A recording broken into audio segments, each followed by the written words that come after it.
Oke, ini K1 ya. Ini posisi mati. Ayo kita nyalakan. Ya. Kita nyala, kita lihat. Ini ada indikator baterainya mati. Ya. Sekarang kita tekan FNB. Ya, tekan tombol FN dan B ditahan. Nah, ini akan muncul warna biru. Biru artinya baterainya 30-70%.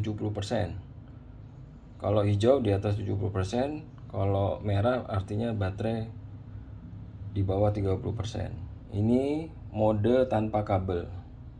Oke, sekarang kita colok dengan kabel. Ya, kita colok kabel.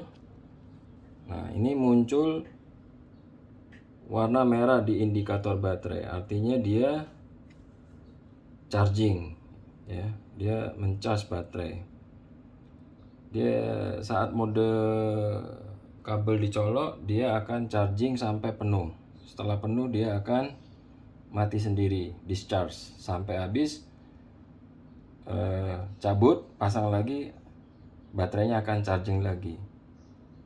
Kalau dibiarkan, baterainya akan habis dan keyboard mati.